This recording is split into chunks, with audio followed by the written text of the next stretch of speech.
like that. So I will record this. My name is Dennis Mott. I'm out here in New York right now from California, originally born in Chicago. I just want to thank all you brothers and sisters, kings and queens, gods and goddesses for coming out here and having a great time and spending this time with me and seeing what we have. And I always get started with myself. You see the red, black, and the green. And I just want to thank you all, because you could be doing something else on this Sunday, but you are here with me and the rest of the people here. And I want to thank you again very much. As we just saw, mental slavery is the worst form of slavery. It gives you the illusion of freedom, makes you trust, love, and defend your oppressor while making an enemy of those who are trying to free you or open your eyes. So I hope you got a little bit out of this. I'm just trying to open your eyes. We are trying to open your eyes. As he says, you, me, and we can change and transform the world. And that's what we are doing here. It's a great thing. We have a great task. But as you see, they've thrown everything against us and we are still here. As Marcus Garvey said, the new Black Code, be black, buy black, think black, and everything else will take care of itself. Marcus Garvey. Intelligence rules the world, ignorance carries the burden, group economics. And he spoke a little bit about that at the end of the video. Excuse me, and I'll let you know how you can get some of those products as well. We have a few outlets here that we can use as well. I love this is Dr. Chika Akua himself. He says, when brothers receive the call to consciousness, they gather around to organize. And we need to organize as a people, not just us, but all around the world, globally. As he said, this is locally, we want to change it into globally. And we have the internet. We have so many things with social distancing. And again, I thank you all for joining us, and we are going to organize so we can move ahead.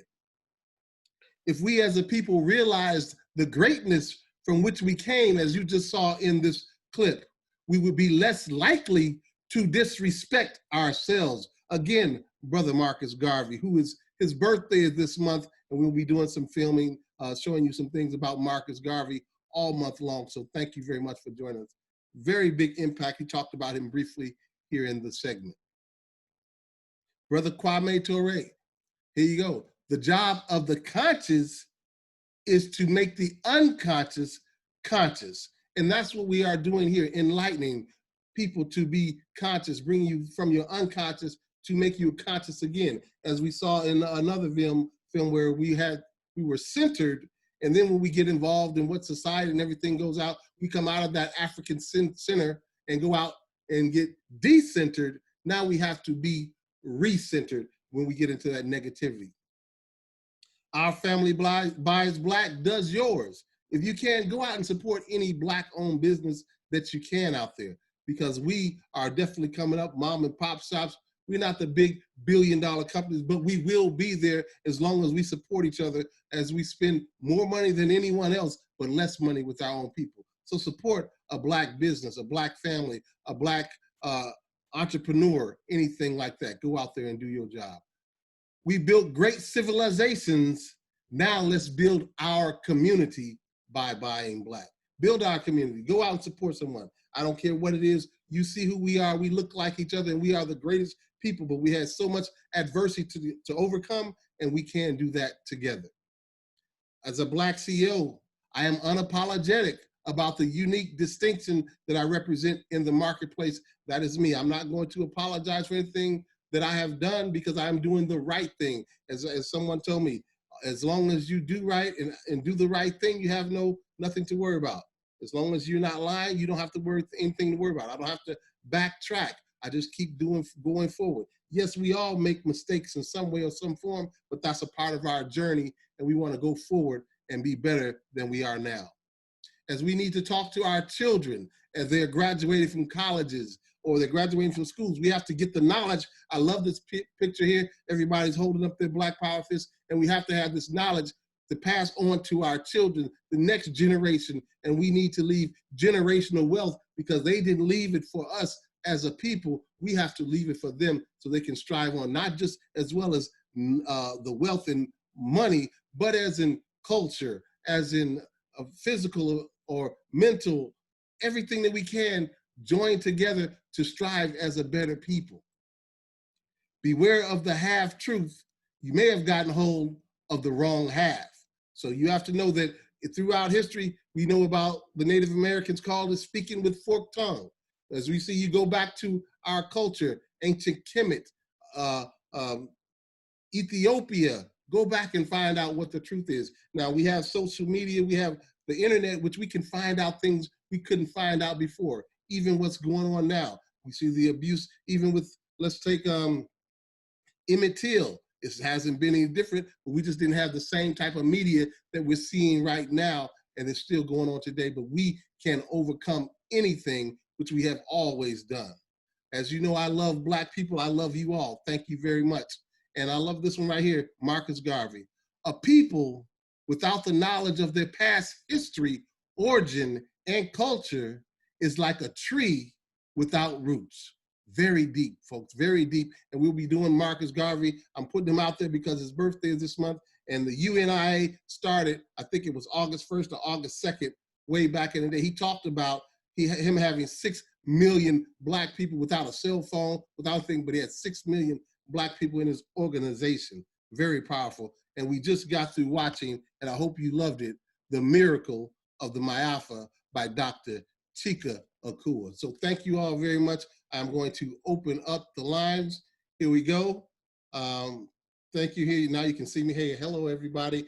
Thank you all for joining us. I see you guys out there. I really appreciate it. I hope you got something out of this. I always want to find something where we can get some knowledge, as he says, as I always say the same, open your eyes and tune your ears to know what you see and what you're about to understand, what you're hearing. So thank you very much. I really appreciate it. I see someone has their hand up already. It is Sister Nadra. You may go first. Go ahead, Nadra. I want to thank you so much, so very much for your service in the Marines and for coming back and for your service now, for choosing to live, for choosing to survive, for choosing to continue growing, and to be able to find different ways to bring us together and to bring us the knowledge that you are sharing now. So thank you so much for living and for making our lives better because you are here bringing us more forward. Thank you. Well, thank you very much, Nadja. I really appreciate it. Yes, I am here. You know, I am a servant to my people, to all people, but first of all, my people, because we're all one other. As you know, we started out in Africa. We're all one human family, but we, as you see, we have been treated unjustly, but that's all right. That just makes us, I always say, what doesn't kill you make you stronger. You know, you seek more knowledge, and the more knowledge that I'm putting out there, such as we saw the $1 trillion game the other day. Let's go ahead and put that out there so we understand the game, so we know how we can win. It's always some a problem or something like that, but we need to come up with solutions to those problems and understanding who we are spiritually, culturally, and understanding where we came from is a start. Everyone I know, if they're a German, they know they come from Germany. If they are from Switzerland and Spain and wherever else, they already under that. So I'm glad he brought out Ancestry.com. So, you know, whatever we can do to find more about ourselves makes us better in this world. So I see Mr. Clifton Sutton. I see your hand is raised. Go ahead, Mr. Clifton. Let them know hey, where you're Dennis. calling from. I'm sorry. Let them know where you're calling from. This is Clifton. I'm calling from Inglewood, California. All right. Go ahead, Clifton. And I wanted to thank you so much for having these platforms. This is so needed for our community, for our Black community. And so what I am seeing, you know, and sorry for the delay in getting on. I'm gonna have to start setting my alarm for this time. But what I'm seeing is a lot of us, a lot of Blacks is living in a modern, what I consider a modern day slavery. You know, it's the modern day slavery. You know, many people have been indoctrinated over the years, you know, to believe, you know, what a certain group of people have been teaching. And so it is imperative that, you know, we have these type of forums where we can kind of, you know, take back our mind, because it all begins in the mind, the mindset. You know, many people have a slave mentality mindset, you know, and a lot of times, a lot of them don't really realize this until they are, you know, until it's brought to their attention that, you know, you live in a mentality that has been indoctrinated in a lot of us. And so to have these type of forums, you know, to bring it to people's attention, it's enlightening us, it's unenslaving us, if you would, you know, to believing who we are. Many people on the carpet. Oh, go ahead. we don't really realize. Sorry, Clifton. I muted every out. Hold on. Go ahead, Clifton. Unmute yourself again. I'm sorry. That's okay. Okay. But as I was saying, many people really don't realize, you know, who they are until it's been brought out in a forum, you know, where we can actually, you know, kind of untangle all the things that have been, you know, tied to us, you know, lazy and shiftless, you know, different things that, you know, they have put stigma on the black. And many blacks are living up to that. You know, whatever is being put out there into the atmosphere, a lot of the blacks have been, you know, actually feeding into that. You know, they sitting on the corner, you know, drinking every day, you know, not getting up, going to work, not providing for their families because they've been taught, you know, that this, you know, that they're worthless. You know, and that's what they are. You know, you know, so you know, that's not what they are, but that's what, you know, people are trying to portray them as being. And so we definitely have to have more talk like this, and it's so inspiring to be on these type of calls and to, you know, to hear, you know, where we came from and how, you know, how we got here, you know, and you know, and basically, you know, what we contributed, you know, to America. You know, this is our, you know, we built America. You know, we built America. Everything that everybody is you know, benefiting from, you know, it's off the back of other black people. And so I just want to thank you so much for, you know, this forum and allowing, you know, this to go on the wiki and being that king that, you know, is leading us into knowing who we are. So thank you, and I'll turn it back over to you. Thank you very much, Clifton. That is wonderful. You know, that is all what I'm about right here. I'm about opening up our minds, and, you know, we've been miseducated. So we have to re-educate ourselves, because what we've been told by the indoctrination, as he brought up, Christopher Columbus discovered America. So many things out there that have been miseducated and led us astray, going down the wrong path. And all I'm saying is the truth, you know, and I always say the truth hurts, but the truth will set you free. And I'm about, and I hope everyone else here is about, finding out our truth about ourselves, find about it, not just in history, but spiritually, and rising up to a higher level, you know, and being good, you know, kind, finding your joy inside yourself. Yes, sometimes it will hurt, but understand they've thrown every weapon against us and we're still here. We're that sleeping giant. We're about to be awakened. People are waking up all over the world. And this is what I'm so happy about. If I can continue to give you this knowledge that I know, that other brothers like Chika Akua has presented for us, and I just want to bring it to a platform where we all can take it in, digest it, and then put it out. What we put in our bodies, we also let outflow. You know, we can plant seeds and let them grow, and that's what I want us to do. So I see Sister CC. Let us know where you're calling from. Your hand is up. Go ahead. Go ahead and take the floor. Unmute yourself, CC. I see your hand was up. Okay. All right. Thank you, sir. Yeah, Okay. I thank you. I apologize. Yes, Dennis, I truly appreciate you on this platform doing this. I don't know if you've read Dr. Imani's book, The Agony of Education, and unfortunately, I've experienced that. But learning history on the way that you're doing it has made me love to learn and to love history. I praise God for this, for you teaching me this, because God has blessed me to start a debate club, and I didn't think anybody would support me, but praise God. God's blessed two deans from our college here, the College of Speech and Communication, another one for the Black college to come and support the debate club in honor of our Senator Ernie Chambers, who's serving his last term, and he has stood up for to fight.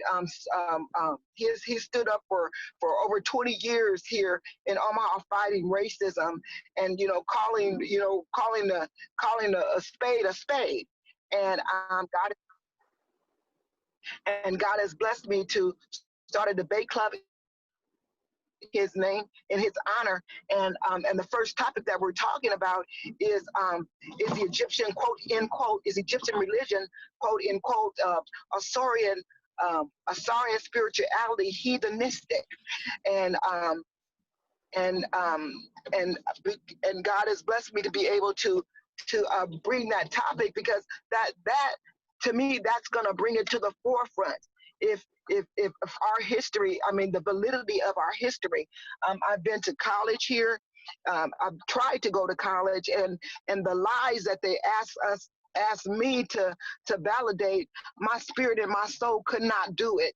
And so but me to be able to bring knowledge about in other ways is truly a blessing, and me learning from this kind of a platform is truly a blessing as well, so that I can go out and do things to help my community.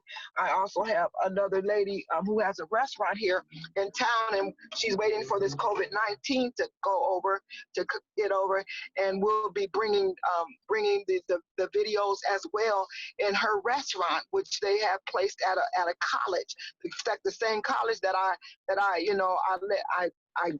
left. So thank you so much. I'm determined to use the knowledge and the wisdom that you're giving me, and to not to let it sit and ferment in me, but to use it and to take it out to those who want to hear. So I appreciate you. I thank you, and I pray and ask Mother and Father God to keep giving you the strength, the power, the mind, the will, and the prosperity to keep doing what you're doing, because you are truly a warrior, a gentleman, a friend, a businessman, and a multi-dimensional warrior in this day and age that I pray a lot of our men are and will continue to be. So thank you, thank you, thank you. All right, Cece, let them know where you're calling from. I'm here in the great state of Omaha, Nebraska, in the house. All right, all right. Thank you very much for all your accolades. I really appreciate it. I'm just doing what God sent me here to do. Whatever, I'm just a servant of God, the Lord, and everyone else. I'm just trying to serve my people and be a good person at the same time. Just like I said, just be truthful and do the right thing. If it ain't right, don't do it. If it ain't true, don't say it. And that's why you don't have to apologize for what you do. And that's what I'm here to do. I let you see exactly what it is, and it's up for you to make your decision. I'm just bringing you the information. That's all I'm doing. And I got some great guests out here. And I see Shuna, your hand is raised. Shuna, go ahead and unmute yourself. Let them know where you're calling from. Hey, I'm calling from La Sierra, California. Right. Yes. Okay, so I wanted to just say some of the things that got my attention. I was trying to take notes because he was saying a lot of powerful things on there. I guess I can't eat those candy bars anymore. All my favorites. I'm like, oh my God. No more Snickers. Right, I'm with you on that one. So I hope you guys take heed on that, and don't eat those Snickers. And it was a lot of candy bars that he said. Okay, all right, I wanted to not hide while I was talking. Okay, there I am. So he said to take advantage of the opportunity, that we should take advantage of the opportunity by transforming the iniquity. And I think that by what we're doing here, what we learn and use it to speak to other people. Somebody was asking me earlier, like, who are you talking to? And I'm like, I talk to just about anybody who will listen. You get in my space, you're gonna hear something about what we have going on. So what we missed, is that what they talk about? Because we missed that. Who was that? I don't know. I want to see that. Patricia. Uh-oh. Who's speaking? That's Patricia. Patricia? Okay. All right, I'll go ahead. Go ahead. Shuna, let me She didn't unmute herself. okay, I got you. Go ahead, Shuna. Sorry about that. Well, she should be, no. And then Dr. I'm gonna hope I don't kill the name, because I hate when people kill my name, but Dr. Molefi Asante, he said no African kingdoms use slavery as a principal mode of production, and how Africa has produced no economies based on slavery. Everybody pulled their weight. When you think about it, it just shows how lazy certain people are, that they feel they have to use other people to progress in the things that they want to do. I'm just trying to say it nicely, because I've been called the angry Black woman. So I'm just trying to say it nicely.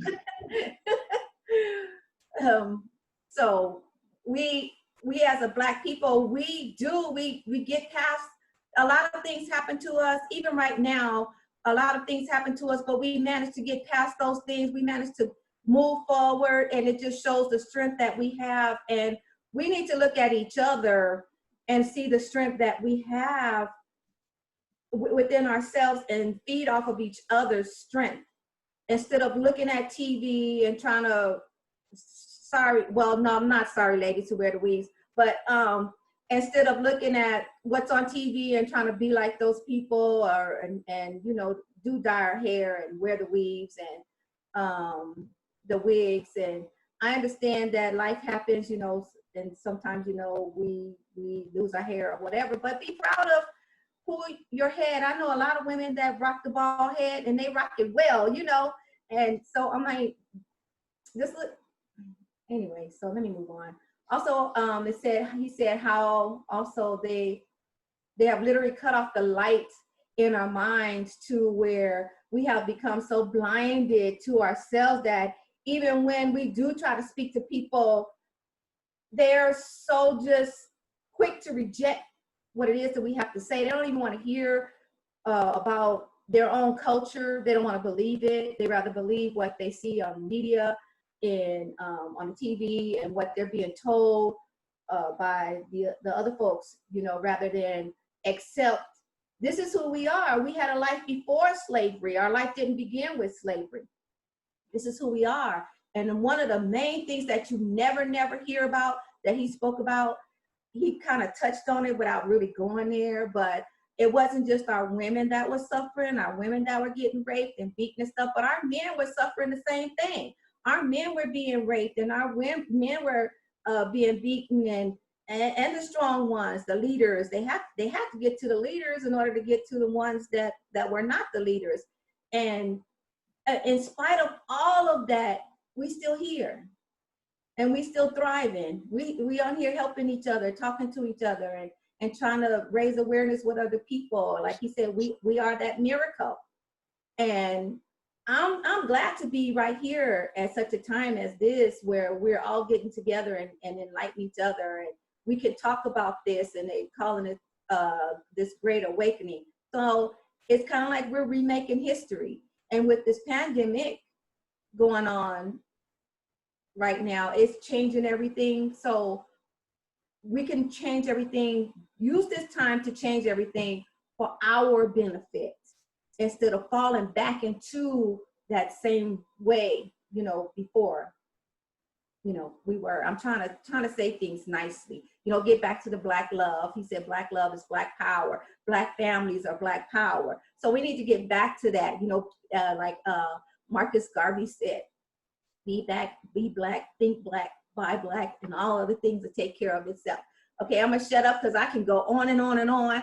But yeah, thank you too, from, you know, my heart too, you know. Yeah. Thank you. It's no problem. This is what we're here for. We have to have this dialogue, and discussion. It is positive. It's a reality. So there's no wrong way to say anything. It's always the right way. You know, I always say a failure is not a failure. It's just you learn what to do. It's part of your journey. It's a win when you look at it, because now you don't make the same mistakes. Just like in history, we don't make the same mistakes when we learn from our past. We're not going to put our hand in the fire and keep doing that. Okay, no, we don't mess with that. We're going to go around that. So thank you very much. I see Janie. Janie, how are you doing, Janie? Let us know where you're calling in from. Hi, this is Janie from Moreno Valley, California. Hey, Dennis, this is amazing. I don't know where I got 4 o'clock from, but 4 o'clock was stuck in my head. And when I really read it, and I was like, oh, shoot, it's 1 o'clock. I got on late. So, of course, I need to watch it again. But I am so glad that you are doing this, because I didn't know none of this stuff that you're talking about. Like, you could hear people talking about little things every now and then, but for you to bring a platform and so that we can really get the information, I really appreciate it. I invited 2 people on, and one of them got on time and let me know where was I at. And then another one got on late, but I really appreciate it. I thank you for this. Last week was amazing, and I'm sure this week was too as well. So you're gonna let me have to give me the information where I can find this particular video at, so I could rewatch it. But thank you, and I appreciate you. Thank you very much, Janie. I really appreciate what you said. It's very powerful. You know, I always say each one teach one, and you're doing just that by passing this information on. And like Shuna said, a lot of people don't want to accept the truth. They want to be stuck into their little paradigm or their little la-la land in a fantasy land. This is reality. We see what's going on right there in the streets today, and we have to do something. It's about taking action. I'm not saying go out there and grab a gun and shoot everybody. No, I'm not. I'm saying we have to stand firm in our belief system and taking action in politics. And economic power is the main thing, because when we have our economy correct, our finances correct, now we can go out and produce other things. And we have people on the line that can do things in other ways. Shuna with oars, LaShawn in taxes, I mean, with houses, Shuna also with taxes. And I have my dear friend out there, I don't know if he's out there really, Pato Bonton, are you there? I don't know if he... Yes, my brother, I'm still here. All right, all right. What did you think? I have to hear what you have to say. I have to give you the floor. This man is a legend in reggae, very powerful brother. He just made a video called Black Lives Matter. And if you ever get a chance to take a look at him, go out and buy his music, check him out on YouTube, whatever you have to do. But he is very powerful and a very spiritual young man. So Pato, I'm gonna give you the floor and see what you had to say, and also tell him about what you do as well. Okay, well, I'm a musician, and I'm a minister as well. I don't belong to a specific church, but I believe that if we are spiritual people, then we have a responsibility to serve our brothers and sisters. I think it's a natural fruit of being spiritual is service. I travel the world. I just recently got back from Australia, India, and Israel, just before the pandemic. So I'm back at home with my wife, and we are actively involved in different protests in our own city. And my wife just got involved with the Wall of Moms in Portland. So she's trying to create some peace in that situation, because there's a conflict going on between the white moms and the black moms right now. So she's trying to help out with that situation. But you know, what I just watched, I didn't get to watch the whole thing, so I'm sorry, D. I got up very early this morning and I ended up falling asleep at the end of it. But what I did see is stuff that I've been studying, because I've been studying African history.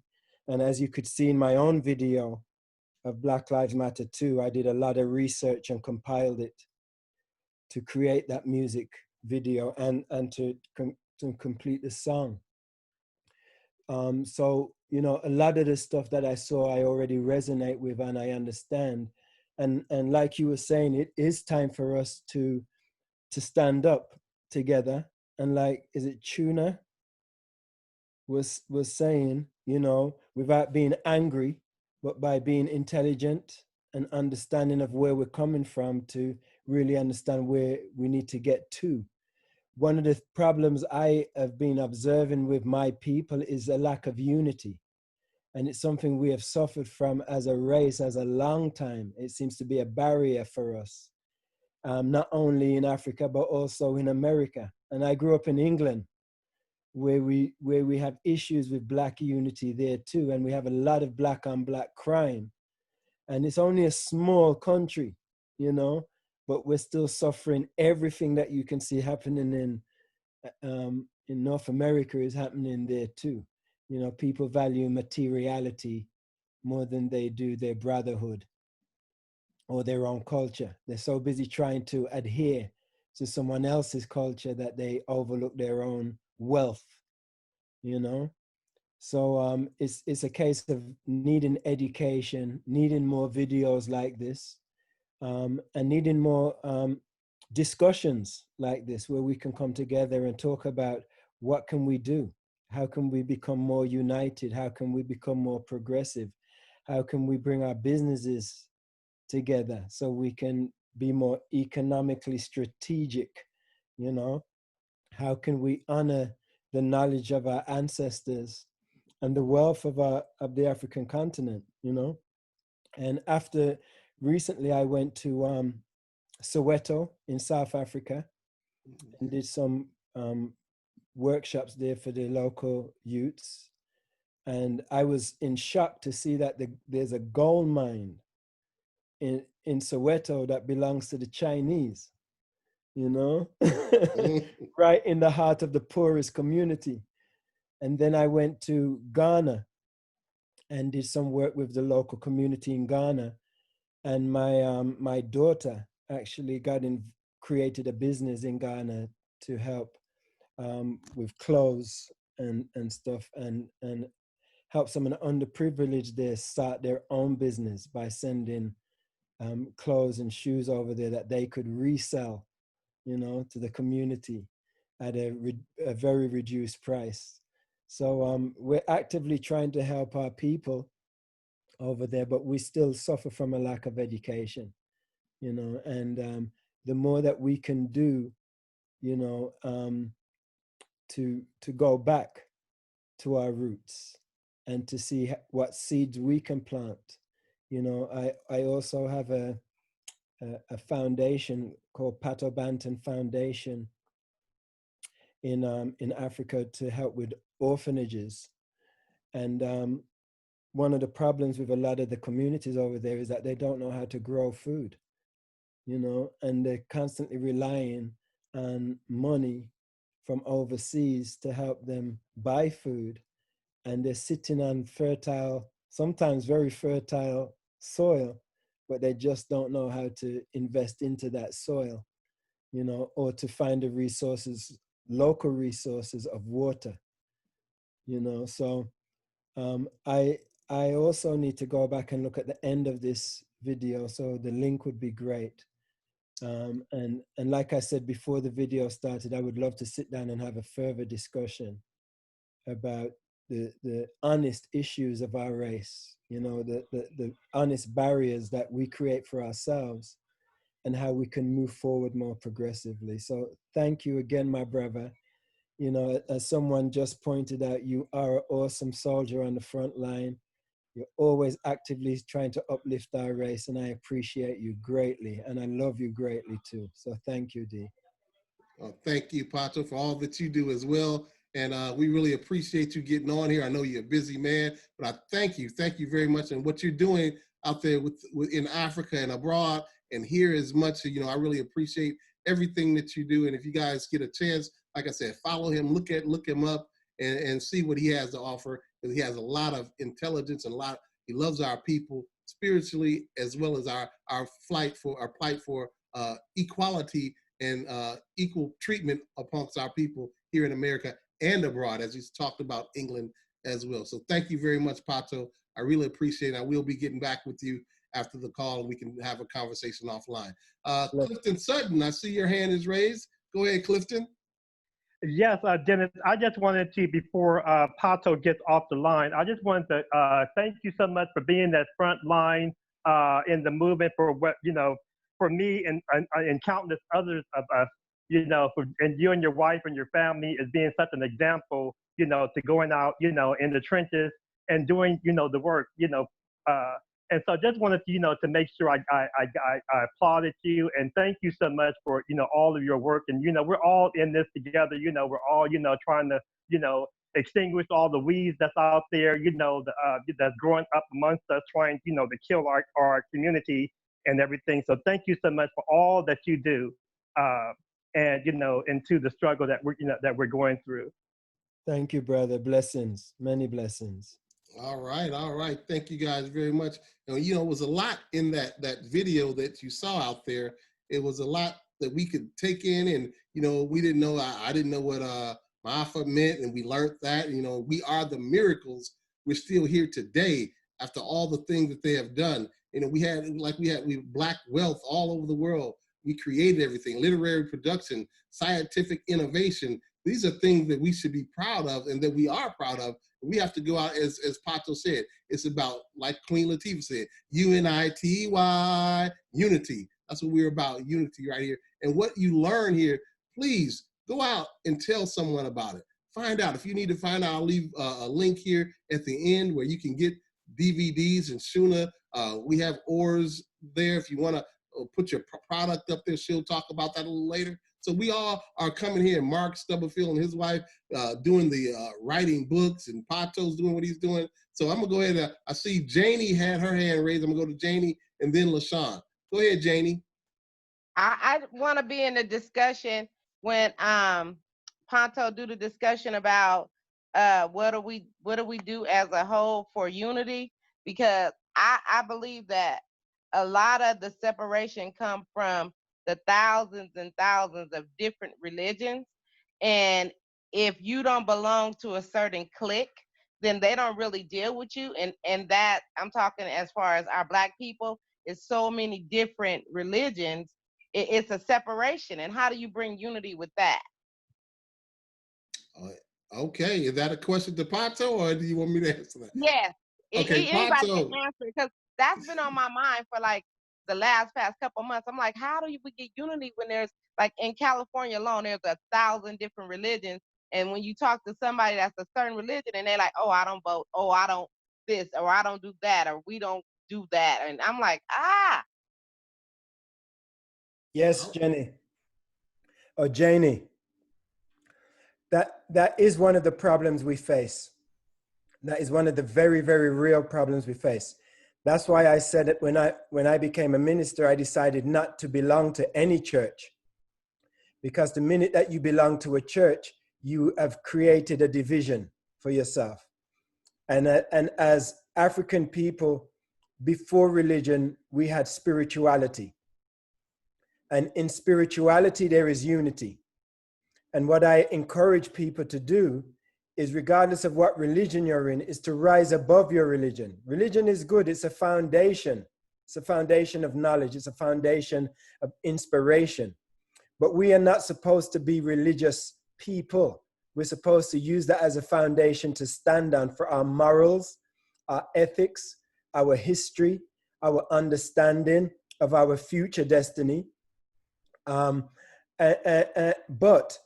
once we become spiritual, we are supposed to start the work inside, not outside, not inside of a church, but within our own minds, within our own heart, and within our own souls. And once we start that real work, overcoming our weaknesses and our flaws and our bad habits, once we start that real work, we start to rise above denominations and religious affiliations, and we meet at the top of the mountain where God resides. And that is the spiritual peak of any religious movement, is to rise above it and to become spiritual. So definitely that is one of the problems. And it's no different than being in a gang.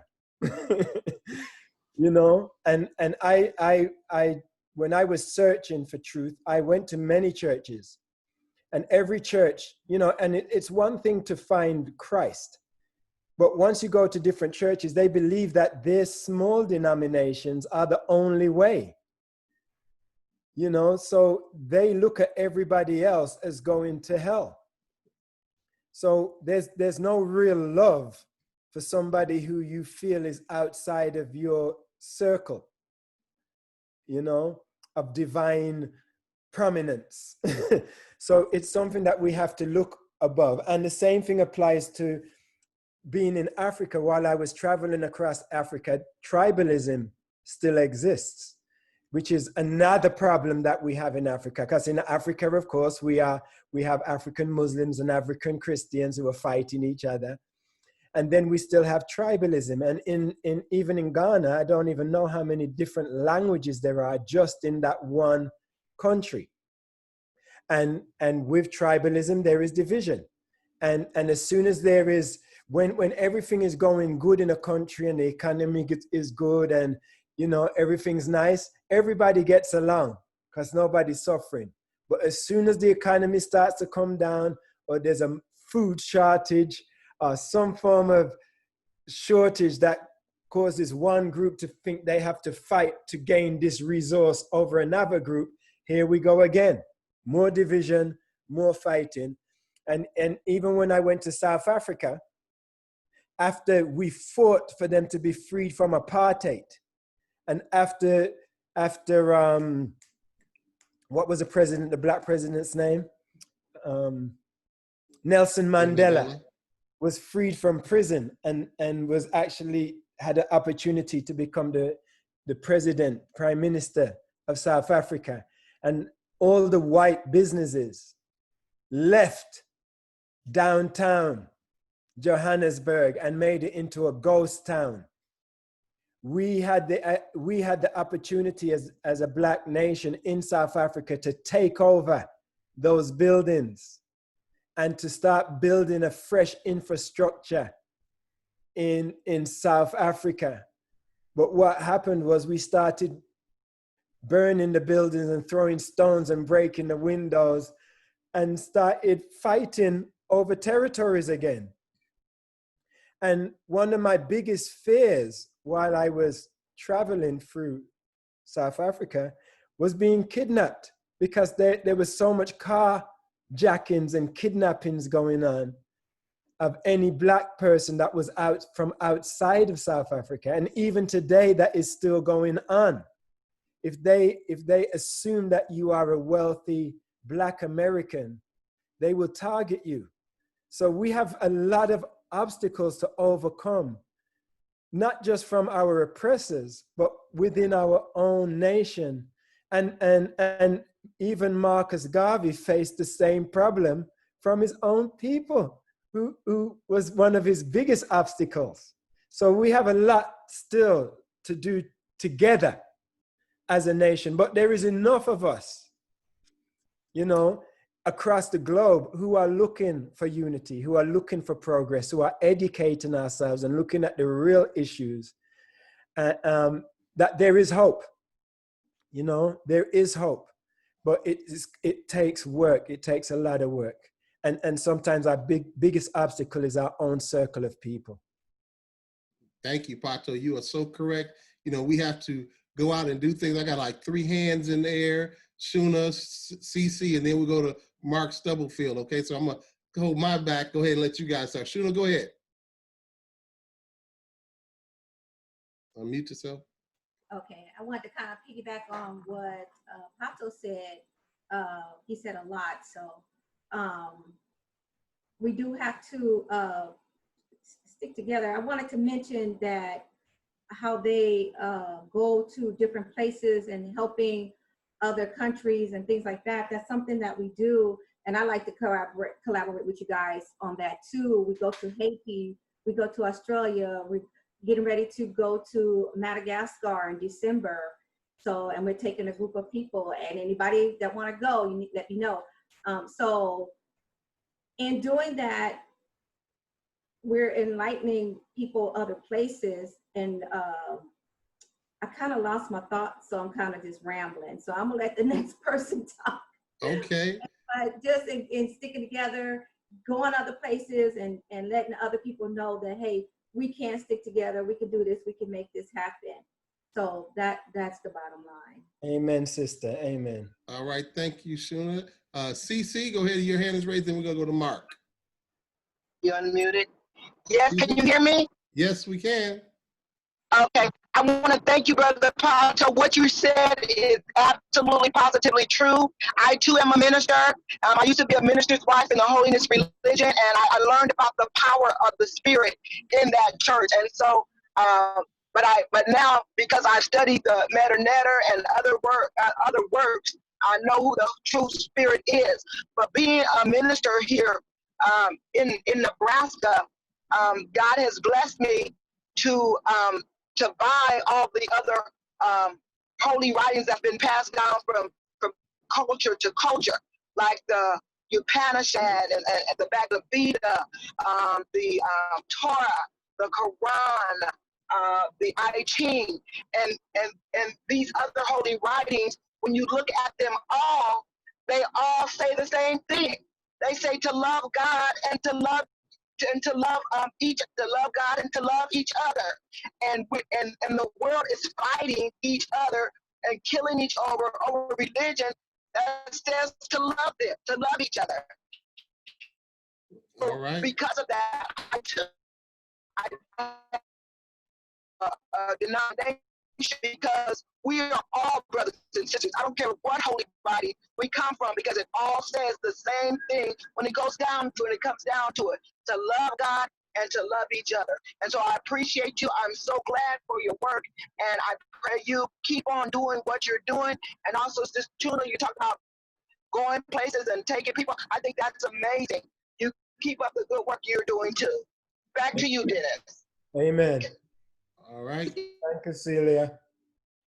Okay. Thank you, Pato and Celia and Shuna. Mark Stubblefield, let them know where you're calling from. Hey, good afternoon, Dennis. This is Mark Stubblefield, and I'm here with my wife today, Barbara Stubblefield. And we just wanted to chime in on Pato's comment and also just talk about little things that we need to do in terms of reinvesting and bringing those economic empowerments back into those communities that's been blighted or even vacated after, like what we've had in the 60s here in Chicago when the riots took place and then the looting that took place in 2020. So you have to be able to know that if we don't invest in ourselves, nobody else is going to do it, because once we loot and riot these things, we tend to burn those things down, but then none of those things ever come back. But my wife has this vision, and she's had this vision since she was a child. This is why she writes, and she writes Black romance, and she uplifts the Black character. So I just want to let her go from here and just talk about her latest release that just came out recently. My husband has been trying to get me to do promo for long. Hey, Dennis. Thanks Hey, Barbara. for the platform. How you doing, brother? All right. And I'm going to say something before I tell you about what I wrote in relation to what you all have been talking about. Years ago, this is a re-release. So years ago, I sat with a book club concerning this release. And the release is Nights Over Egypt. Now, how many people have ever seen Black archaeologists, period? Egypt is in Africa. I'm gonna leave that brick right there. So I'm sitting with a group of African-American women discussing this book. And one woman says to me, if I did not know you were Black, I wouldn't have thought anybody Black would have wrote this. And I'm like, sister, you are so used to being bitches and hoes, you can't even see your place in an archaeological dig in a country that not only is in Africa, but we helped build the pyramids. She could not, her vision of herself was that minuscule, she couldn't see beyond it. But I write African-American romance, and all of my characters are positive, and the hero and the heroines are always doing things that you don't see Black people doing. Who has ever seen a sister that's an archaeologist? You know, and another story, I got a marine biologist. Now, they do have one at SeaWorld. So when I saw that sister, I was geeked. So that story is loosely, I don't know her from a can of paint. Couldn't pick her up out of a lineup, but that character is loosely based on her. But how many of our kids have seen a Black marine biologist? And so my characters, at the end of the day, they all celebrate Black love. None of this, we're going to emasculate the Black man. We're not going to put the Black man down. The first man I fell in love with was a Black man, you know, and the man I married is a Black man. And my hero is my big brother. He's a Black man. So, you know, and I do love my pastor. He a white dude, but he a brother in a white dude's body. That's the only way I can. He's just light skinned. He's just light skinned. That's all. Mike Flake is light skinned, you know, but I love him dearly. That's my heart. So Mr. Stubblefield decided that he wanted me to come out and tell you all about my book. It is now available for sale at Amazon, Barnes & Noble, and print copies are at Amazon.com. So y'all, the husband's gonna show you what the cover looks like. And the cover was created by an African American owned company, WDB Marketing. So yeah. They're talented, really talented. I love working with them. All right. Thank you, Barbara. I appreciate it. You know, you go out there and you just make it happen. The imagination you make, it comes in fruition. I love it. Thank you very much for all that you do. If you want to leave your information in the chat room, you can just put it down there and we can get, you know, Shuna and myself, we're doing ORs and we would love to have your book on the site. So, you know, whatever we can do, we want to collaborate. And that's what we're here. Like Pato said, we're here to cause unity. We want to help one another. It's not about in competition, it's in collaboration. And that's what we want to do, cooperation. And once we do that, you know, we have a lot of obstacles. You know, like I said, it's always a problem. Like Pato said, it's always a problem. But what is the solution? Like Mark said, we have to have solutions and resolve. Anybody can talk about a problem. We see that all day long. What are we going to do as a united front, locking arms together? How can we go out and combat the situation and move forward and make our people in a better place? And that's what we're here to do. That's one of the platforms I have here. And I really appreciate you, Barbara and Mark, for coming in. You know, I love Mark. You know, he can tell you all our stories, but hey, we go way back. So thank you very much. Thank you very much. Thank you, Dennis. I appreciate the opportunity to drop a little nugget today. All right. Shuna, I think you had your hand raised. Are you good?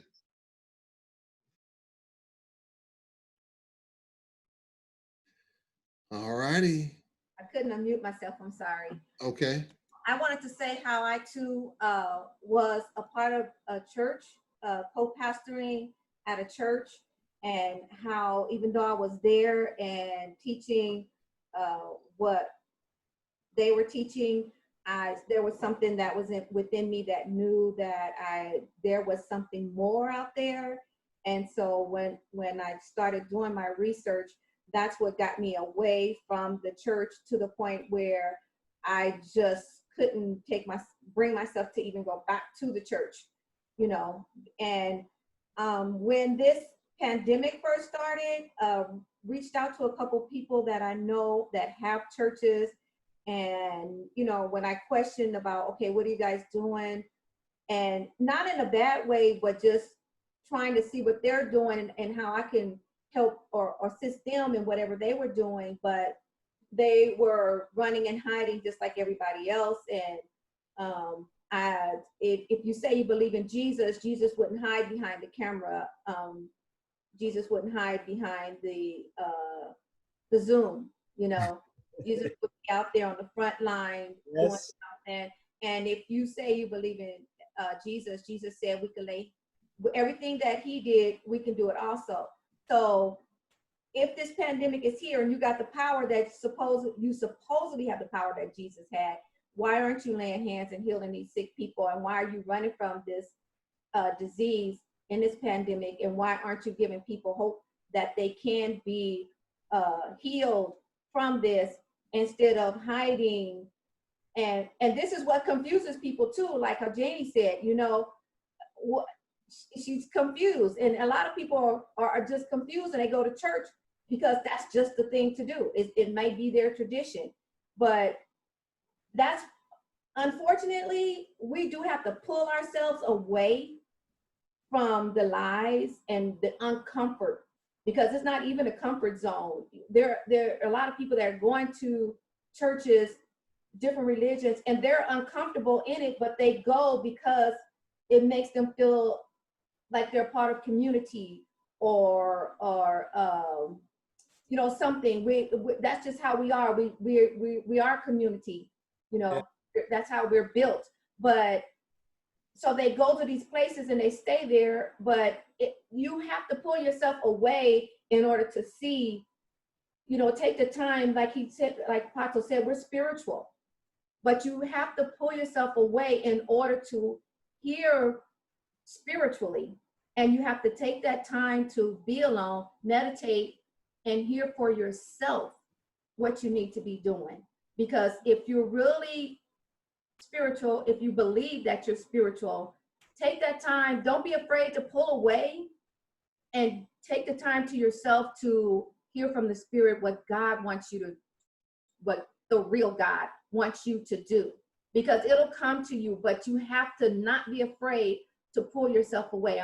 Didn't mean to try to make it all religious or whatever like that.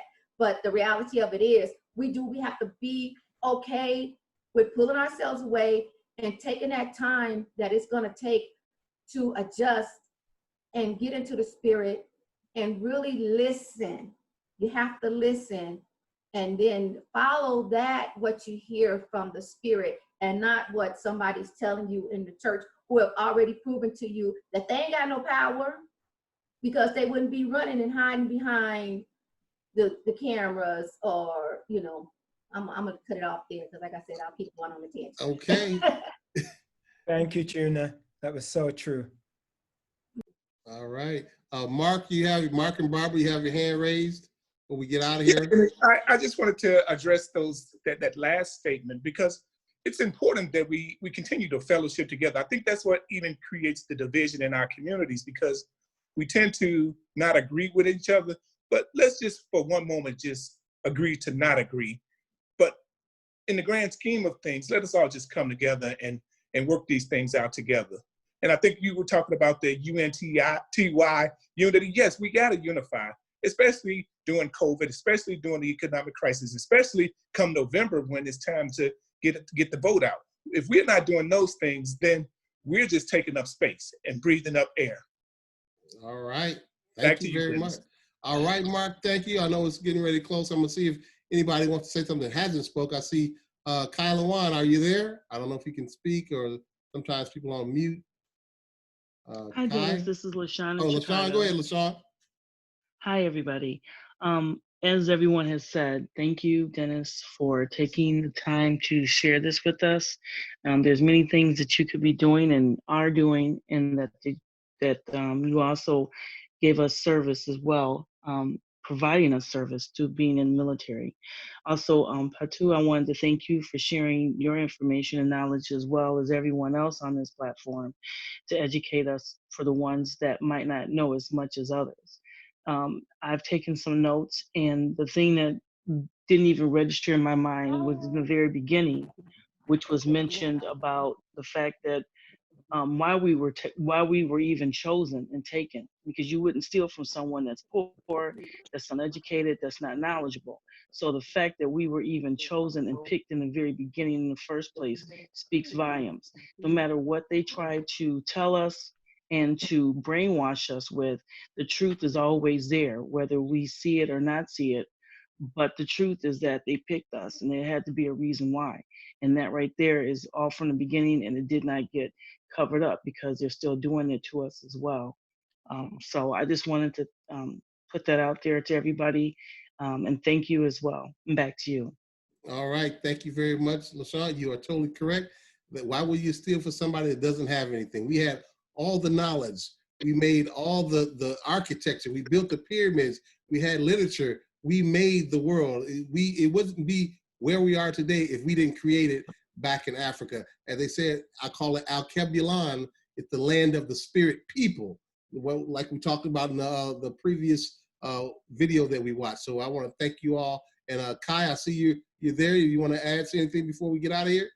Sure. You know, I just think that this was another powerful forum. So I do want to thank you, Dennis, for putting this together, you know, and for really reaching out to the people. You know, this is beautiful that there are people, not just in California, but, you know, all over, that you're bringing the people together, because we are, you know, one people, one collective. So it doesn't matter if you're in California or Omaha or New York.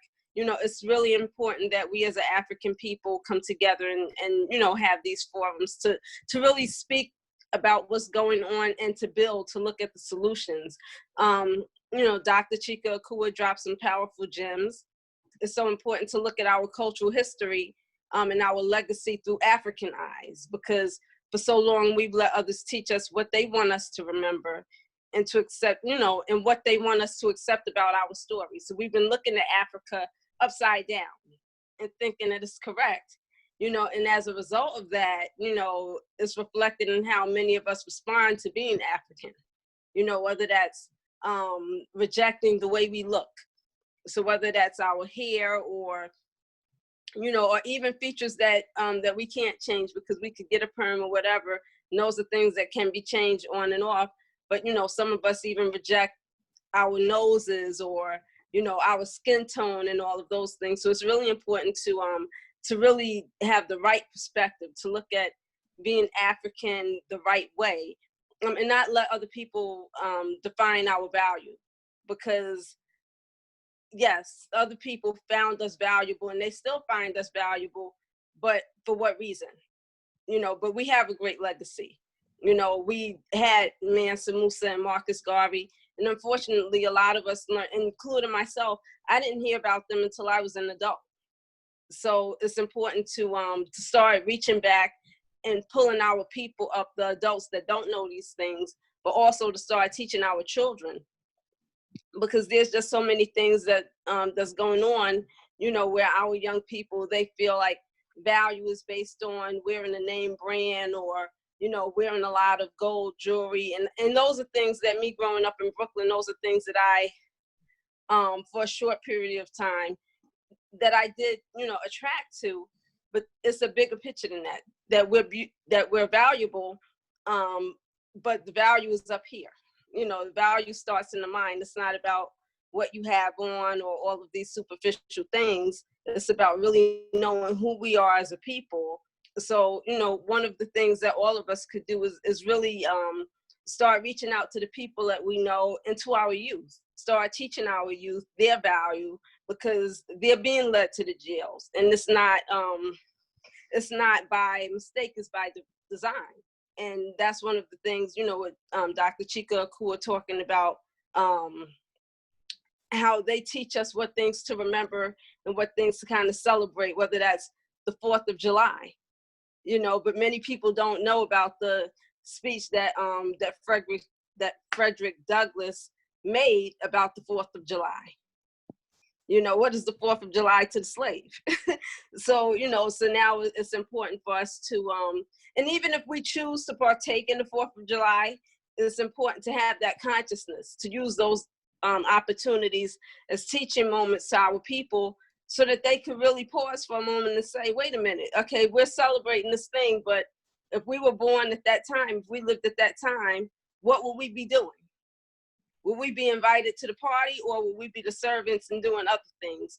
So, you know, and I could just go on and on, you know, the Black family, I thought it was really important and really beautiful that Dr. Chika Akua brought up the Black family, because it's not by accident that a lot of Black couples didn't stay together, or that a lot of Black people don't know how to have a positive relationship. So, you know, I just want to put out there, if you have a relationship, or, you know, when you meet that special someone, to really embrace that, to honor, you know, that sacred union, and to also teach our children what that looks like. Even if we're divorced, or if it didn't work out for us, we can still teach our children what it's supposed to look like. And that's really important. So, you know, I could go on and on, so I'm just going to end it there. But thank you for bringing these great people together.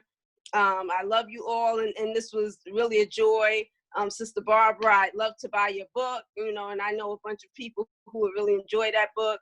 So, you know, so thank you for bringing that up, because who knew? You know, I think of, you know, novels, and I personally don't like novels, but hearing something from an Afrocentric perspective, that's something that I would be interested in. And, you know, Christmas is going to come up, so that's something positive. If you want to buy a gift for someone, you know, let's start thinking about those African gifts that we could give to people, not just supporting people that's not going to put back into our communities, you know, but just really uplifting each other, you know, having Brother Pato on, you know, this afternoon. So we have so much greatness in our community. So it's just nice, you know, you and Sister Shuna having oars coming out. So it's just so many positive things that we could contribute. So thank you again for having this forum, and I can't wait until next Sunday. Back to you. All right. Thank you. Got a lot out there. Thank you very much. All that knowledge you got out there in Kingston, New York. I just like coast to coast, everybody around the world, you know, just join in. I see LaShawn's hand up, but LaShawn, go ahead right quick. And I want to see who the Nubian Cafe is. They didn't have a chance to speak. I usually like to have someone say something. We all have something to say, or what do you got out of it? Go ahead, LaShawn. There were just three things I forgot to mention earlier when I was speaking, and one of them was the fact that all of us, to be able to be on here, to talk to each other, to be around each other, truly is a miracle, just because of what our previous ancestors have gone through just for us to even be here. The one thing that sticks in my mind, that no matter what they've tried to do, they cannot take away the knowledge. So the knowledge that we are picking up today, the knowledge that we can pick up on our own, and the fact that we would share this knowledge with other people so that we can bring everybody as far along as possible. And then the other thing I do agree is unity. Those are the two things that they cannot take away, is our knowledge and our unity. Back to you, Dennis. All right, thank you very much. That is so true. Knowledge and unity. You have to use that knowledge. It starts here. It starts in our mind. As I always say, Dubai was a sand. It was nothing but sand. It started up in his mind. Now Dubai is one of the greatest attractions in the world. And we have that capability within all of us. Like Shuna said, with Jesus, you know, Jesus said, you can do anything that I can do. Matter of fact, you can do it better. And that's all we have to do. I was going to go to the Nubian Cafe. If you can unmute yourself, SB Nubian Cafe. I know you've been there. Just wanted to know if you wanted to say something before we get out of here. Okay.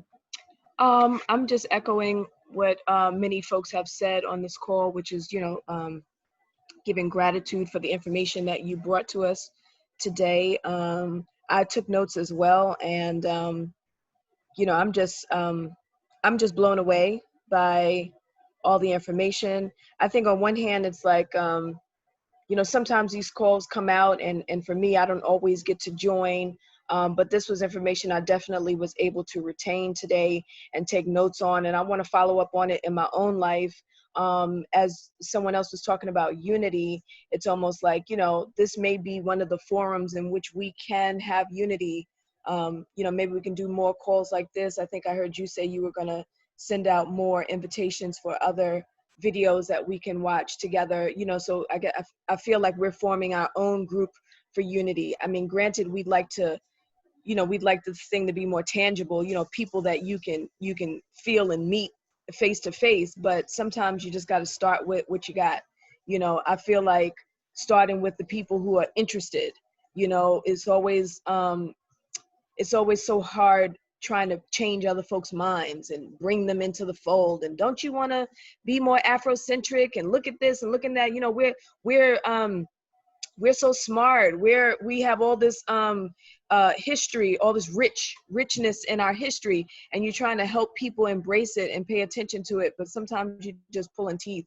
So it's like, you know, just go with the folks who are doing it, and you can get so much further.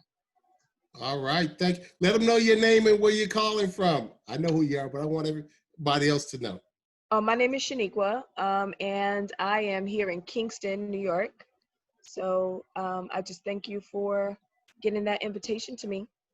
Oh, you're welcome anytime. Thank you very much for joining in. And I have another caller. It is a Okay, Kai, you have your hand raised. Go ahead, right quick. Right. So I just wanted to speak to what, Shaniqua said. And, I do agree that sometimes we want to be able to fellowship with the people around us. But one of the things that we can do, because we are in the same area, that, when you speak to people, Shaniqua, you could big up this thing that Dennis is doing. He's put out the invitation to many people out here, and when he comes to New York, he talks about different things and some of the different movements that he and I work on. And there's a bunch of other people that's on this forum that's involved as well. So, one of the things that's helpful is to let people know, hey, I got on that thing that Dennis is doing, and, he and Kai, they're doing some great things out here.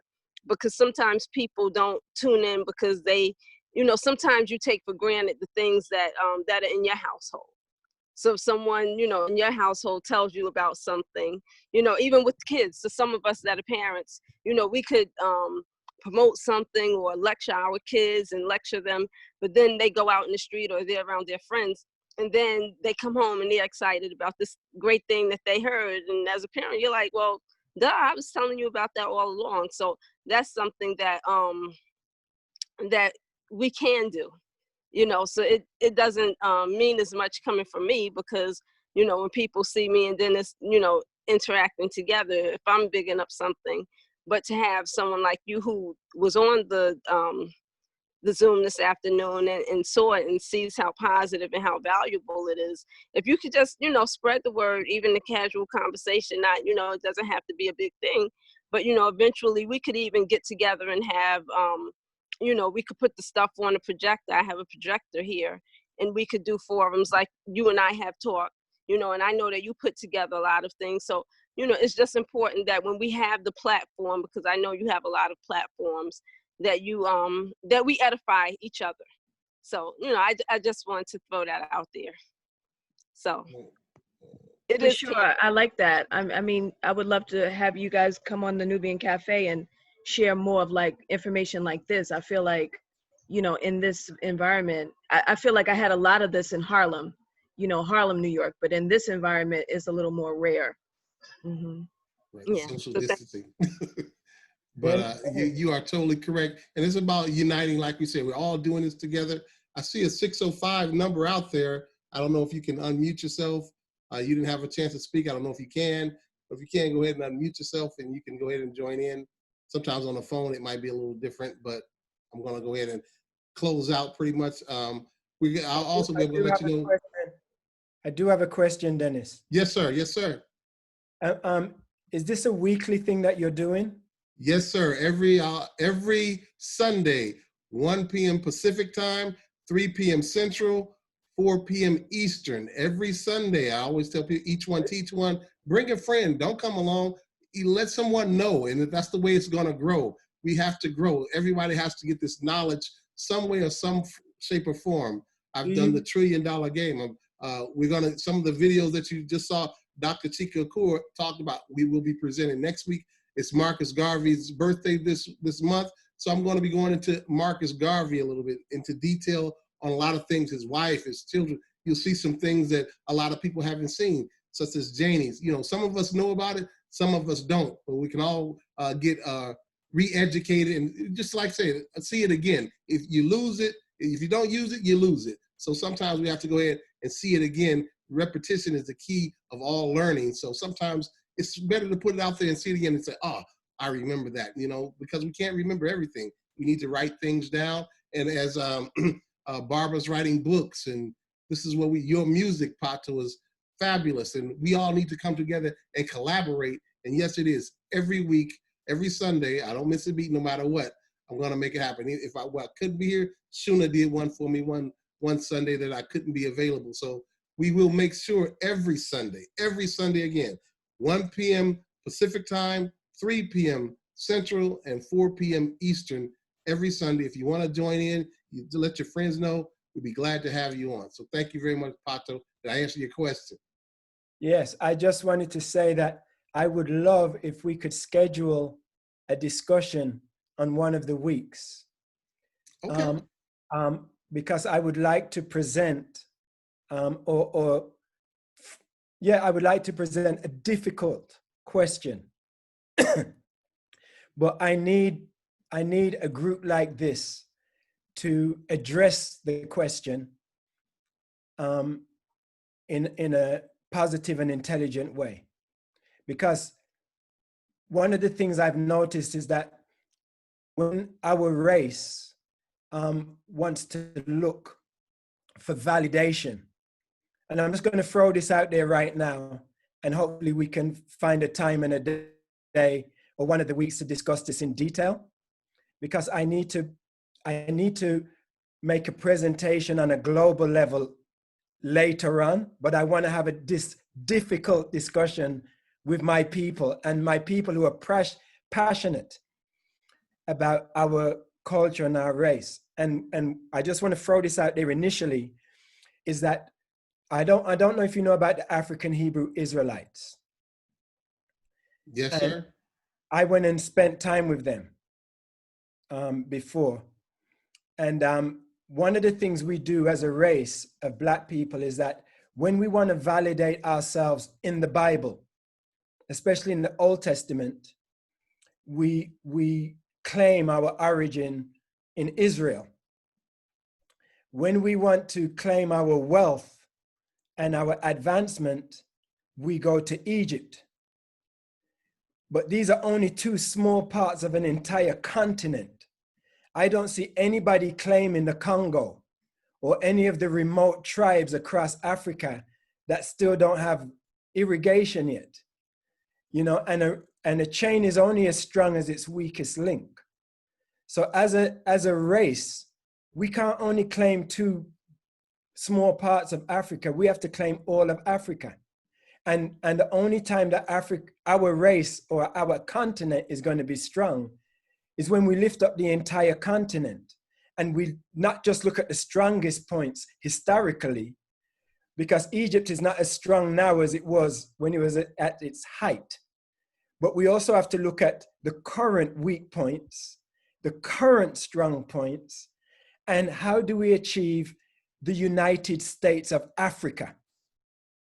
You know, so I have some difficult questions that I would like to bring to a group that can look at those questions and those issues in an honest and intelligent way without taking it personally and getting aggressive. Because I also deal with white groups of people who look at the Black race in certain ways. I want to go to my people first, address these issues, and then compile a very strong defense.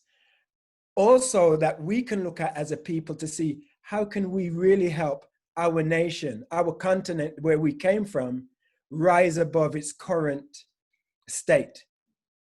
That's all I want to say. Yes, sir, Pato. Anytime you need me, I am there, brother. If you want to do that, I'm here for you, brother. Let's go ahead and do it. When we get offline, we can set that up. Not a problem. Yes. And we can collaborate and do that. No problem. Nadra, I see your hand there, Nadra. Count me in that group. Okay. All Thank right. you. So I think the people here would make great contributions to such a discussion. Yes, sir. Yes, sir. I think so too.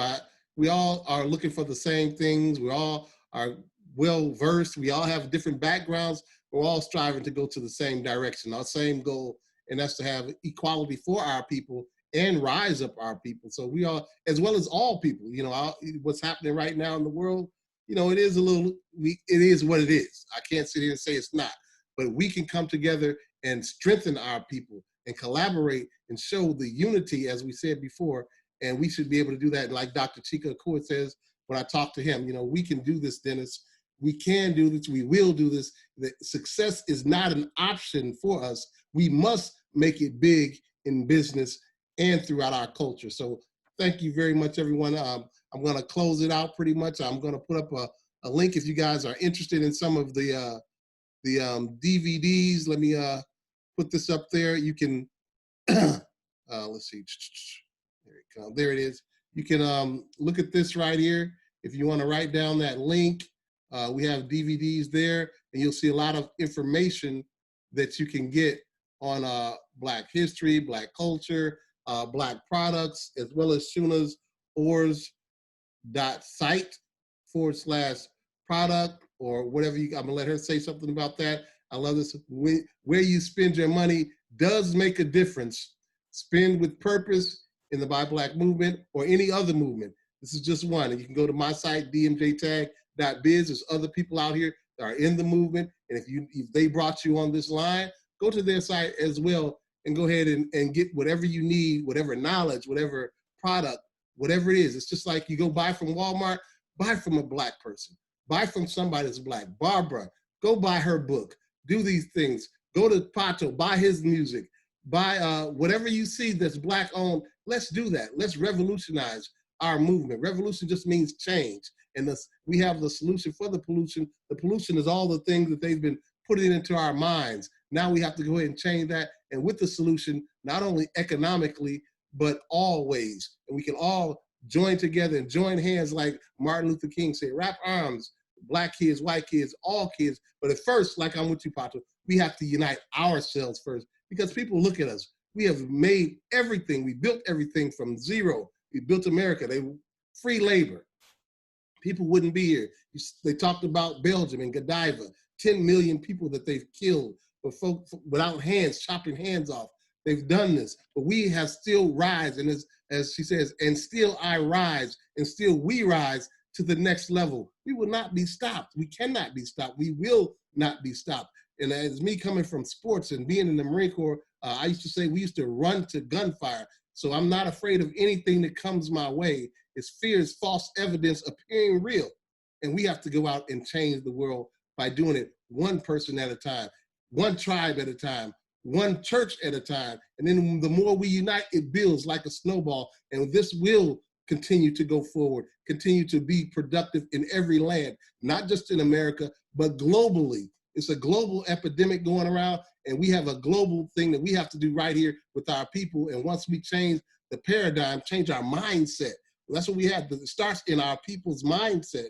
And once we do that, now we can move forward and propel to whatever we want to do. And it starts with our imagination right here. So Janie, go ahead. I see your hand up, Janie, before we close out. I'm gonna say goodbye. I wanted to know what was the name of Ponto's YouTube and the name of his music. I want to look it up. Okay, Pato. Hi. And good night, everybody. Hi, thanks, Janie. If you just look for Pato Banton, which is the name here, P-A-T-O-B-A-N-T-O-N, you'll be able to find my music. I have a website, patobanton.com. And my latest music video was called Black Lives Matter 2. And it's just one word with a hash at the front. Hashtag Black Lives Matter 2. And I'm speaking with a lot of black leaders in different movements right now who want to use the video as a tool for educating our youths and educating white people about the history of Black people in America. And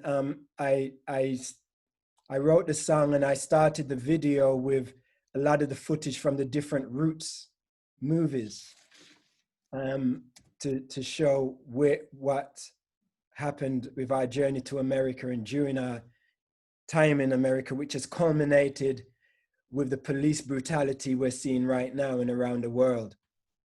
So I'm trying to see if I can pull it up. Let me see. If you don't mind. I don't mind. Matter. Thank you. I have it, Dennis, if you want me to share it. Okay, you got it already? So if I don't... You got it now, just Black Light, and just put Pato. Okay, at the end of it? Yeah, make a space. Okay. And then put brother friend. Okay, brother friend, space brother friend. One word, brother friend, one word. Yep. All right, go down. All right, you can use this one. You can use the top one. Okay, this one right here? Yeah, my wife asked me to create this second one. Okay. so that she could, the people who like to say all lives matter, they get the same video. I like the black one, but okay. Let's see.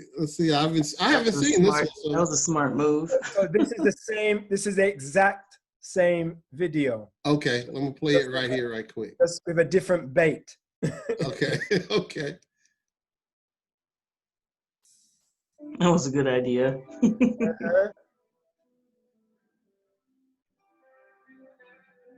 Can you turn it up?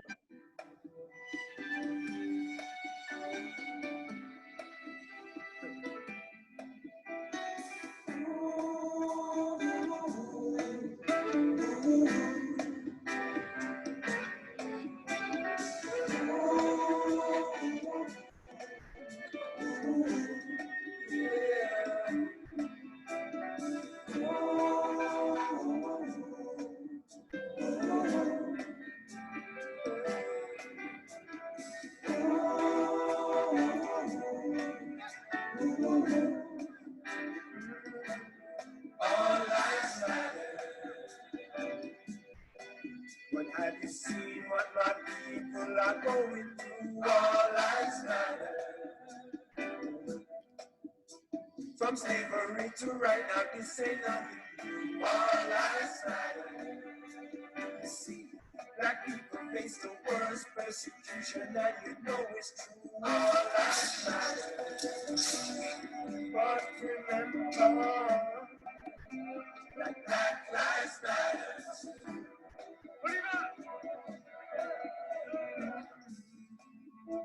Yes, Black Lives Matter.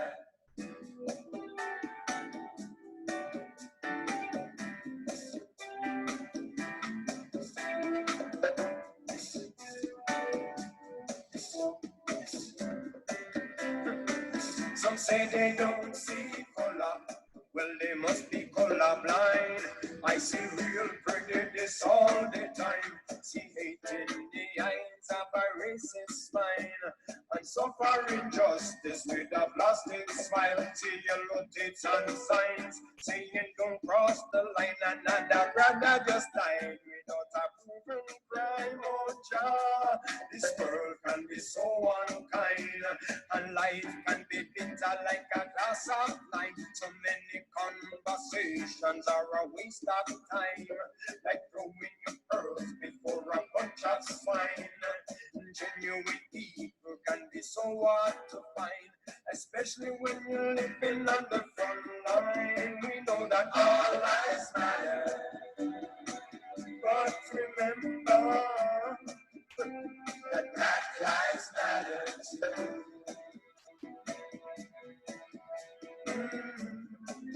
So you want to make America great again? Please tell me when, with your long history of genocide, a trail of blood that you just can't hide. The murder and rape of all native tribes, so many years of slavery, a wicked crime. Oh, Jah, it still blows my conscious mind. Slavery, sharecropping, and then Jim Crow. You always tear us down every time we try to grow. Yes, Martin Luther paid the greatest price for peacefully fighting for our civil rights. Now how many more must we sacrifice? Let me tell me rights, Americana pride. Free 11 times, 76 bullets to Jamarion's life. Nearly 9 minutes on the neck of George Floyd. Lord, I can still hear my brother's cries. We know that all lives matter. But remember that Black Lives Matter too.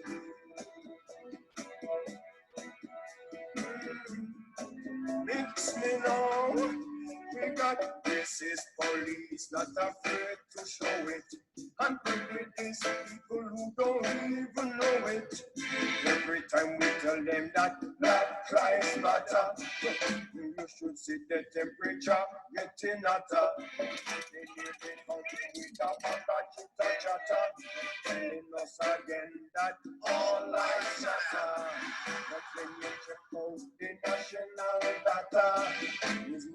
black people getting better. Killed or in jail for the simplest of matter. Fatherless families shattered and scattered. They the most nice we can connect sunny, but not a son when we die innocently. They call this the home of the brave, land of the free. 50 years ago, they had a slavery, but the whole world sees the brutality. The Confederate dogs and hypocrisy. Never too late to truly believe what we can see. We will achieve together as a family. We know that all lives matter. But remember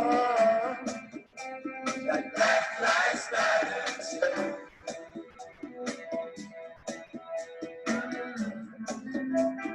Black Lives Matter. You got to remember that Black Lives Matter.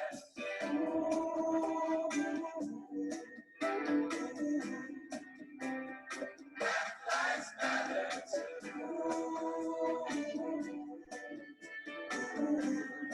Yeah, Black Lives Matter.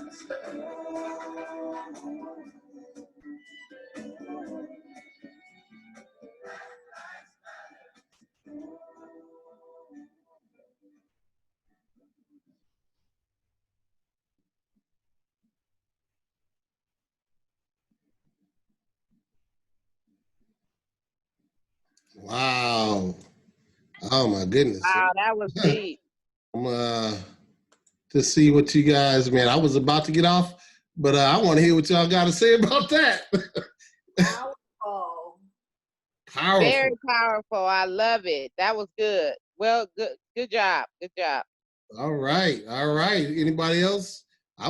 When I saw it, I was like, man, that's to the on point. I was dang near wanting to cry at it because it's so true, you know. It's like this is what happens. It's what's going on in America, and artistically, he put it on point so everybody can see it. Everybody's right. So thank you, Pato, for what you do.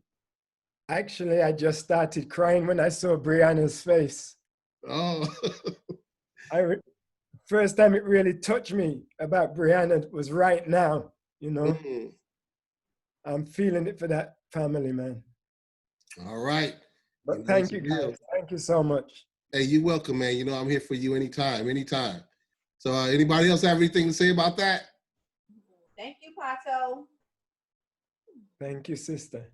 As he's talking about Brianna, you know, I personally I feel like I haven't had a chance to keep up with all of the different stories of the people who have been murdered. Mm-hmm. You know, part of it is just like trying not to indulge in the negativity.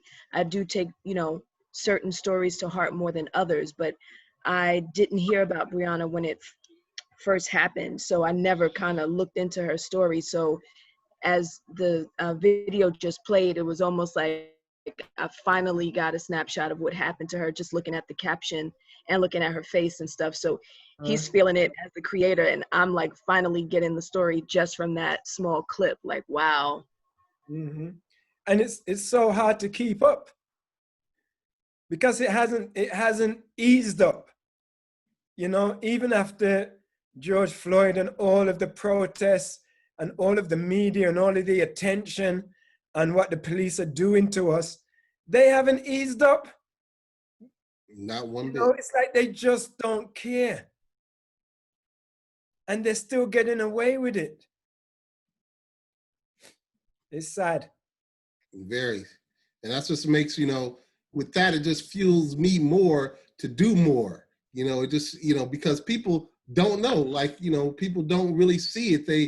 I always say people, as long as it's not happening to their table, it doesn't matter. You know, if it's not sitting on their table, oh, that happens to them. This doesn't happen to me. But when it happens to you or someone in your family, then you want everybody to jump up in arms and do something. We have to do it now. I always say we have to be proactive, then reactive. We have to take charge of our lives. We can do whatever we want to do. We just have to stick together and unite to do it and make it happen. That's the only way. It's, you know, they always say prayer without works is dead. Faith without works is dead. We have to do the work. We have to have the abundance in all things. We need to have the leadership from our children. Tell them what it's going to be, because if they don't know, they're going to make the same mistakes later on. And that's what we have a problem with, not knowing the past. Me coming from the military, we're not going to walk in that same footprint that I just saw blew up a whole platoon of people. I'm not going that way. So we have to, you know, like Bruce Lee says, the art of fighting without fighting. We have to find another way to get to, as Martin Luther King says, the promised land. He may not get there with us. We may not see it in this, but we are in this lifetime. But we are the pioneers to get it started. Like Marcus Garvey, Booker T. Washington. We have to do it. Mansa Musa, you know, all the way back in the day. We have to know this. Queen Nzinga, and when you don't know your history, Queen Nani in Jamaica. We have to know these things, and when we don't know them, we make those same mistakes, and it starts all over again. And that's how they can still have the police brutality and continue to do what it's systematically done. Now, this is not something that just came up, just like this pandemic. It's systematically done, and we have to understand you can't deal with it if you don't know what's going on. We have to deal with it as we go and we grow. So I want to thank all of you all for taking your time out. And, you know, I went a little bit over, you know, I guess playing that video. So you all understand what I see in Pato right now, the talented man that he is and everything that he does for our people. So I'm just glad to have you on the call. Thank you very much. Last thing I want to say, Dennis, is that my wife is a hardcore activist when it comes to this kind of stuff. And I think that for a period of time, just like my sister said, you can't keep up. I think for a period of time, I got numb to all of this. I was just so overwhelmed with it happening every week that it stopped meaning anything to me because it wasn't affecting me. But my wife, as soon as she saw some police brutality, she'd be jumping up, getting upset, posting it on Facebook, you know, and it started to become annoying to her friends that she was, every single thing that happened to Black people, she would be promoting it. But she didn't care who got annoyed, she just kept doing it. And while she kept doing it, I was just getting more and more numb to it because she's ranting and raving in the house and I'm the only one here to listen to her, you know? Yes, I know. I'm like, you don't have to shout, I'm right here, I'm listening. You know, but when I watched George Floyd's death, and the greatest death is when we die like a sheep to the slaughter. That's the kind of death that brings about change. Because when we die running, or when we die trying to resist arrest, or when we die with a gun in our hand trying to defend ourselves, they only point at what we did. But when we die innocently, like Jesus did, when we die like a lamb to the slaughter, it triggers something in people's hearts that they feel for us, you know, and there is no way that somebody can say, we did this or we did that when we lie down and die and beg for our lives and say, I can't breathe. So when we die like that, it touches society on so much of a deeper level. That's the kind of death that brings about uproar and rioting and change, which is sad to see. But since I'm over my numbness now, you know, my numbness is gone because I can see that these are not just random events, like you said. These police officers are getting told, go and do what you have to do, and we've got your back when you come back. And they're getting away. 99% of the crimes the police commit against civilians, they get away with it. And that's what needs to change. We can't change racism. We can't change bigotry. We can't even change police brutality for many years to come. But we can change how the punishment and how it's dealt with, you know, and the procedures and the standards that are instilled by the people responsible for these guys' behavior. That can change. And that can become more scrutinized. And we can have civilian boards who police the police. And an independent court that sentences police for murdering Black civilians, any civilian, you know? So I'm going to rest my case right there, but it's time for change. Yes, it is. Yes, it is. Thank you all. Thank you, Pato, for your time. I know you're a busy man. I really appreciate you getting on here. And of course, yes, sir, we will get up and collaborate and see what we can do to stop all this violence and what we can do to contribute to us getting ahead as a people. So thank you all from Kingston, from Chicago to Nebraska to California, you know, and more people will be coming. Invite your friends. Let them know what we're doing here, because this is going to make an impact. It may seem small now to you, but the camaraderie, the emotional impact that we're having right now, our minds are turning and spinning, and we can do so much more by uniting together and making this happen. So again, be here again next Sunday, 1 p.m. Pacific, 3 p.m. Central, and 4 p.m. Eastern. Invite your friends, pass it around. I'll send this out to you guys like I've been doing, and just pass it on to your friends. Let them know, just invite them. It's free information. It's knowledge that we need to know, and it is priceless. So thank you very much. Oh, I want to say again too, I postponed the trip to the African American Museum, the Bible Museum, and going to the Smithsonian Institute.